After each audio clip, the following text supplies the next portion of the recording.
নমস্কার। আজ আমি পাঠ করছি গল্প হৃদয়ের অনুভূতি। এই গল্পের লেখক আয়ান আহমেদ শুভ। এই গল্পের প্রথম পর্ব তোমাদের সাথে পাঠ করে শোনাচ্ছি। আয়ান ভাইয়া দরজা বন্ধ করছেন কেন? আর আপনি এত রাতে আমার রুমেই বা কি জন্য এসেছেন? প্লিজ দরজা বন্ধ করিয়েন না। আমার মান সম্মানের কথা চিন্তা করিয়েন প্লিজ। কথাটা শেষ করতে করতে দরজার কাছে চলে আসে নেহা।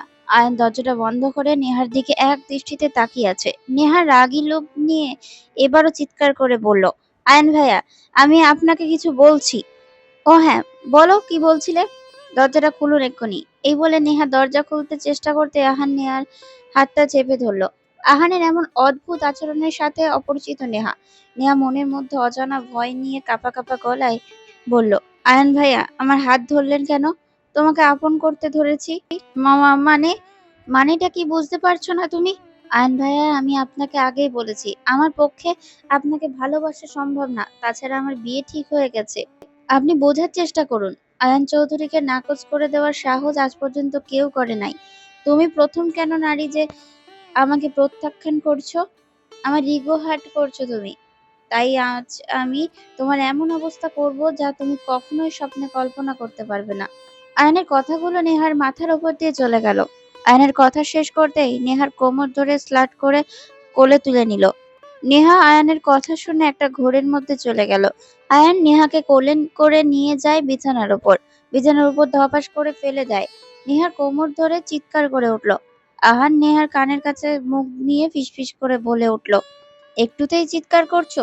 এটা তো একটা ট্রেলার মাত্র, সিন এখনো বাকি আছে বেবি। আয়ান নিজের শার্টটা খুলে ফ্লোরের দিকে ছুঁড়ে মারলো, ঝাঁপিয়ে পড়লো নেহার ওপর। নেহার করার মতো কিছুই নেই।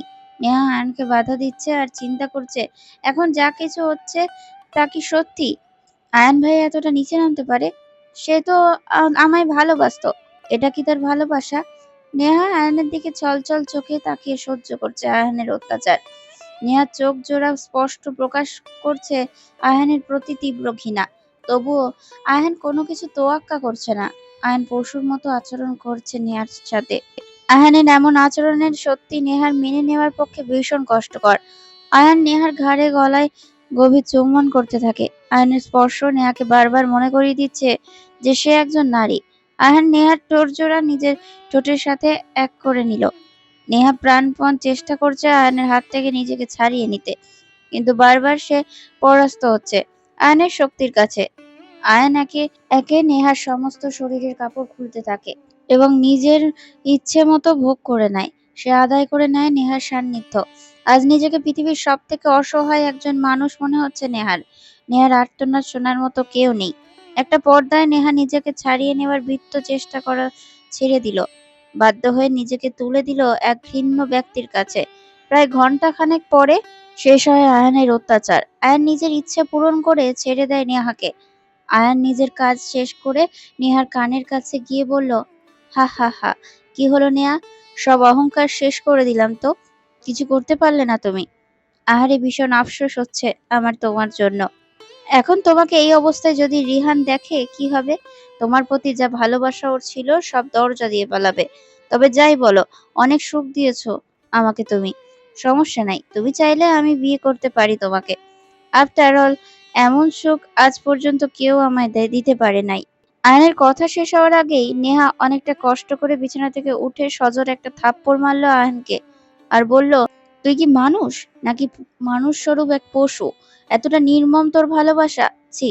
লজ্জা করছে এই ভেবে যে বরাবর আমি তোর মতো একটা জানোয়ারকে সম্মান করে এসেছি। আসলে তুই? আয়ান নেহার মুখ চেপে ধরে বলল। আয়ানের চোখ জোড়া রক্তবর্ণ ধারণ করলো। আয়ান নেহার মুখের কাছে নিজের মুখ নিয়ে বলল, হ্যাঁ, আমি পশু, কিন্তু এই পশুটা তুই আমাকে বানিয়েছিস। হাজারবার বলেছি আমি তোকে ভালোবাসি, কিন্তু তুই আমাকে এড়িয়ে গিয়েছিস। রিহানের সাথে রিলেশন করেছিস। বিশ্বাস কর, সহ্য করতে পারি নাই আমি তোকে অন্যের হাতে দেখার পর। আমার কতটা কষ্ট হয়েছে তা তুই বুঝবি না। আমি তোকে সেই সব ফিরিয়ে দিব যা তুই আমাকে দিয়েছিস। Just wait and see. বিছানায় ধাক্কা মেরে ফেলে দিল নেহাকে। নিজের শার্টটা ফ্লোর থেকে তুলে নিল আয়ান। নেহা বিছানায় বসে কান্না করছে। আয়ান নেহার দিকে এগিয়ে বলল, এভাবে এমন নগ্ন শরীর দেখাতে খুব ভালো লাগছে তোমার? আয়ানের কথা শুনে নিয়া চোখ বড় বড় করে তাকিয়ে রইল আয়নার দিকে।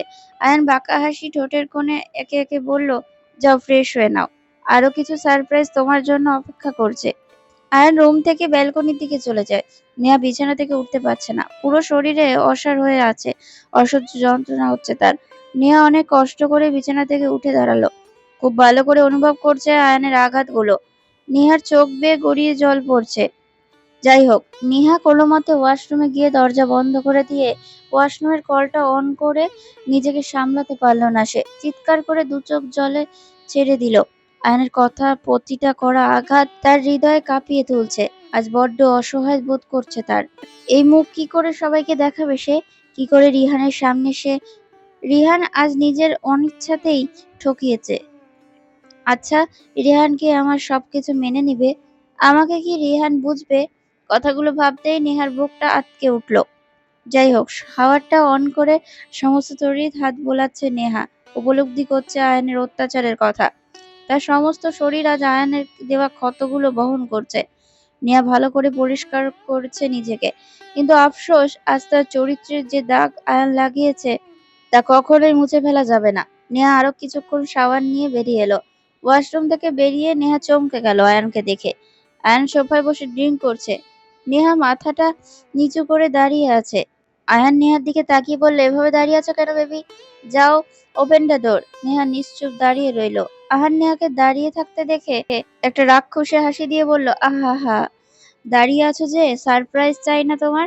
ওকে, আমি আসছি, দুজন মিলে একসাথে সারপ্রাইজ উপভোগ করব, কিন্তু তার আগে। আয়ন কথাগুলো বলতে বলতে নেহার কাছে চলে যায় আর নেহার খোলা চুলগুলো শক্ত করে ধরে। নিজের ঠোঁট জোড়ার সাথে নিজের ঠোঁট জোড়া এক করে দেয়। নেহা এবার কোনো বাধা দিল না। আয়ান এইবার নেহার হাত ধরে টেনে নিয়ে গেল দরজার কাছে গিয়ে দরজাটা খুলে দিল। দরজা খুলতেই নেহার মাথার ওপর যেন আকাশ ভেঙে পড়ল। কি দেখছে সে? নিজের চোখে বিশ্বাস করতে পারছে না। নেহা দেখতে পেল তার সামনে দাঁড়িয়ে আছে তার ভালোবাসার মানুষ, রিহান। রিহান অবাক দৃষ্টিতে তাকিয়ে আছে নেহা আর আয়ানের দিকে। আয়ান নিজের ইচ্ছা মতো সিগারেট ফুঁকছে। যাই হোক, নেহা কাঁপা কাঁপা গলায় রিহানকে বলল, রিহান তুমি? হ্যাঁ আমি। কোনো ভুল সময়ে চলে এসেছি বুঝি? না রিহান, তুমি একদম সঠিক সময় এসেছো। বিশ্বাস করো, তুমি যা দেখছো সত্যি না। আমি তোমাকে ভালোবাসি আর আমাদের সম্পর্ক নষ্ট করতে আয়ান ভাইয়া এমন করছে। তুমি আমায় বিশ্বাস করো। Shut up. বিশ্বাস তাও তোমাকে আমি করব? কখনোই না। তুমি একটা নির্লজ্জ চরিত্রহীন মেয়ে। হ্যাঁ, আমি মেনে নিচ্ছি সব, কিন্তু আমি তোমায় ভালোবাসি। ভালোবাসা?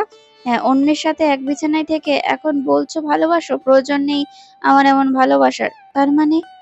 নেহাকে থামিয়ে দিয়ে পেছন থেকে আয়ান বলল, তার মানে রিহান তুমি এই বিয়েটা ভেঙে দিচ্ছ, তাই তো? হ্যাঁ, এমন একজন মানুষের সাথে সারা জীবন কাটানো যায় না। একদমই তাই। ওকে নেহা, আমি আসছি। আর একটা অনুরোধ করছি, আর কখনো কোনো ছেলের সাথে প্রতারণা করো না। আয়নের সাথে সুখে থেকো। আসছি। রিহান চলে যায়।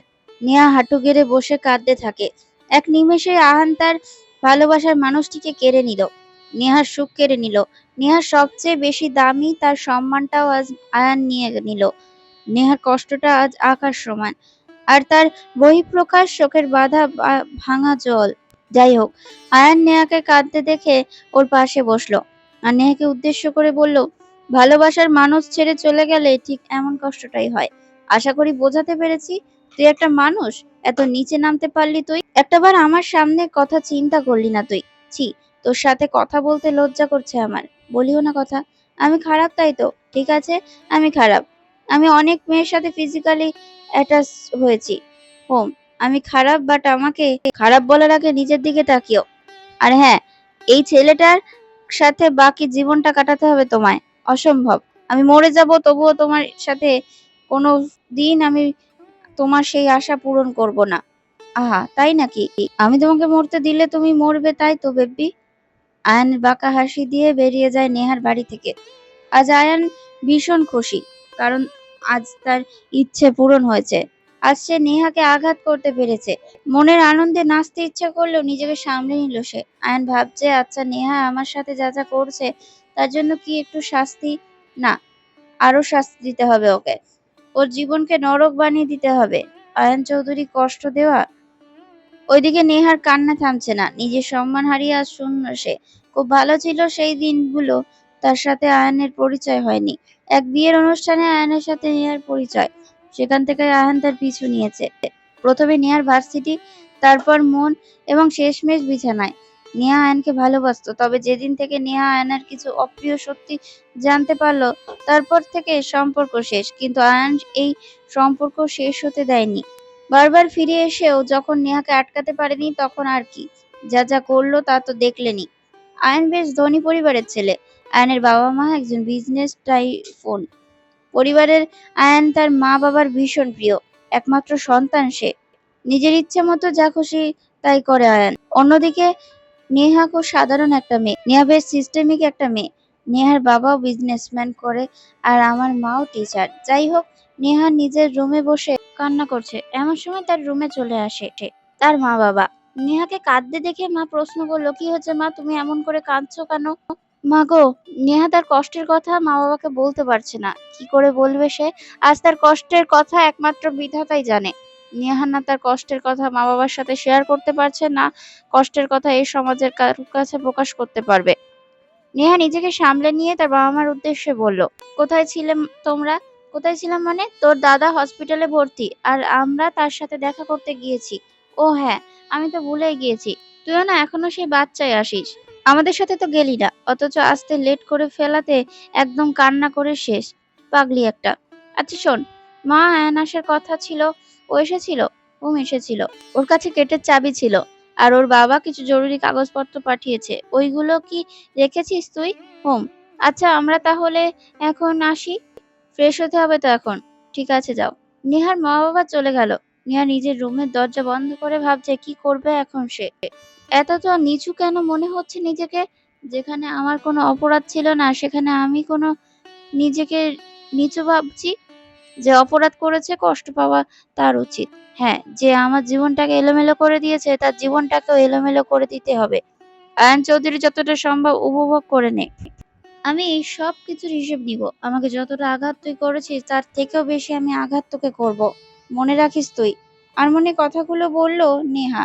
কষ্ট হলেও নিজেকে সামলে নিল, যেমনটা নেহা নিজেকে এর আগেও সামলেছে। নেহা বিছানায় বসে পাড়ি দিল তার অতীতের সাগরে। আয়ানের প্রতি তীব্র আকর্ষণ যখন তার ছিল। বান্ধবীর বিয়েতে গিয়েছিলাম সেদিন। ফটোশুটের সময় এক অপরিচিত ছেলের পাশে দাঁড়িয়ে ছবি তুললাম।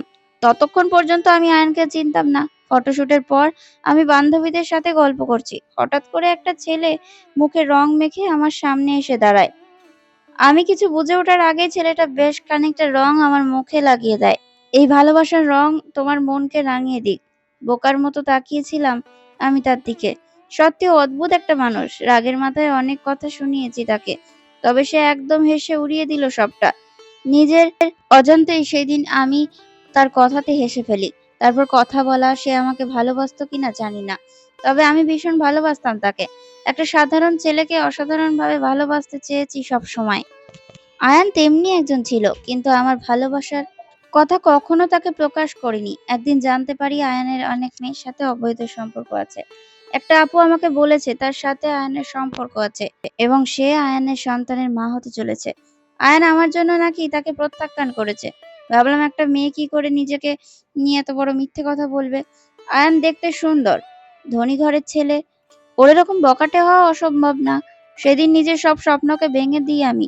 আয়ানকে নিয়ে মনের মধ্যে জন্ম নেওয়া সব ইচ্ছে ভালোবাসার মনের মধ্যেই কবর দিয়ে দিই। আয়ান আমাকে সরাসরি বলেছে সে আমাকে ভালোবাসে, কিন্তু আমি বিশ্বাস করিনি। ওকে অবহেলা করেছি খুব। নিজের কষ্ট হলেও চেয়েছি এই আপুর সুখটা। ওই আপুর পেটের সন্তানের সুখের থেকে দামি ছিল না আমার ভালোবাসা। আয়ানের আজ সেই শাস্তিটা আমায় দিল। জোর করে আমার থেকে সবচেয়ে দামি সম্পদটা ছিনিয়ে নিয়ে গেল। আমি কখনো কল্পনা করি নাই আয়ানের আমার সাথে এমন কিছু করবে। তবে আমার বোঝা উচিত ছিল, যে ছেলেটা অনেক মেয়ের সাথে অবৈধ সম্পর্ক রাখতে পারে সে আমায় এমনিতেই ছেড়ে দিবে। কখনো না, কখনোই সে ছাড়তো না এমনিতেই। এই গল্পের পরের পর্বে আমরা ফিরে আসবো। আজকে এই পর্যন্তই পর্বটা শেষ করলাম।